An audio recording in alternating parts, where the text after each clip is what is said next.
dear friends, the last days of Mary are shrouded in mystery. Whether she died or not, whether her body was buried or not, is not clear. The New Testament is silent about it. Without damaging our faith, we can still hold that she died, because her only son too died, and she wouldn't have greater privileges than him.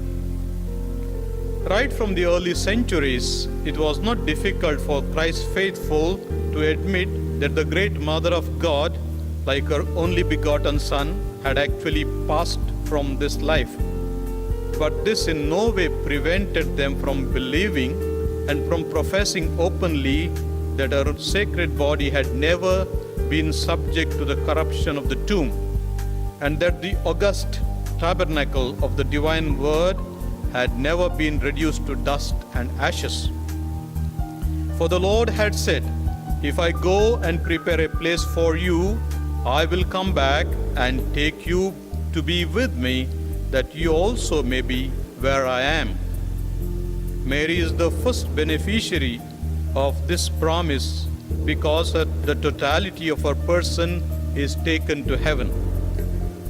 Mary's glorification is the anticipation of the glory God is going to grant to everyone who believes in Him. The psalmist prays, "Arise, Lord, and come to your resting place, you and the ark of your might." Mary is the ark God had prepared for His Son to begin His life here on earth, and He is now glorified and ascended into heaven. He had received His humanity from His mother, who is so closely associated with Him. So, He could not leave her body to see the corruption of the tomb. Mary, being immaculately conceived, neither had the original sin nor the personal sin, and therefore such a pure one in body, soul and spirit has been taken to heaven. In her case, the body had followed the impulses of the spirit. As the spirit was drawn heavenwards, so too her body followed it, and God's grace was with her as she was full of grace. From the 6th century onwards, the feast of the falling asleep of Mary, Dormitio Mariae, was celebrated in the East, and Emperor Maurice, around the year 600 AD, made it to be celebrated on August 15th, and Pope Sergius I in 701 AD began celebrating it in Rome.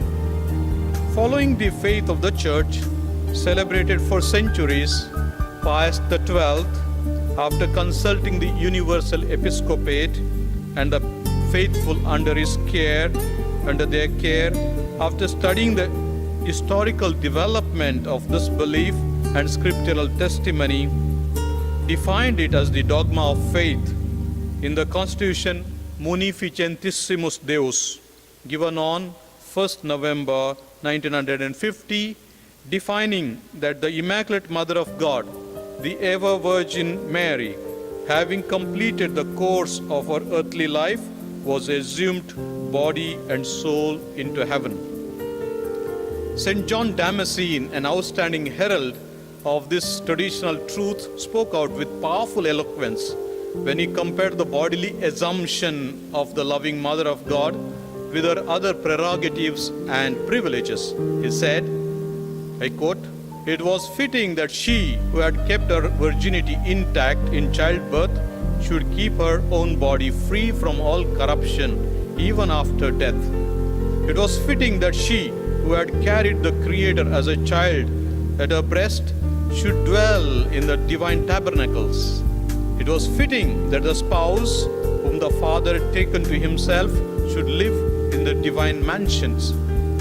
It was fitting that she, who had seen her Son upon the cross, and who had thereby received into her heart the sword of sorrow, which she had escaped in the act of giving birth to Him, should look upon Him as He sits with the Father.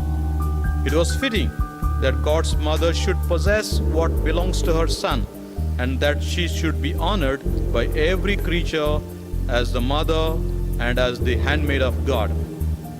the church contemplates the destiny of Mary with the words of St. John given in the book of Revelation. As a woman dressed with the splendor of the sun and the moon under her feet and having a crown of 12 stars. Her son is the Son of Justice who shines brightly upon her, who is the type and figure of the church. The moon represents whatever ephemeral, and Mary stands above it.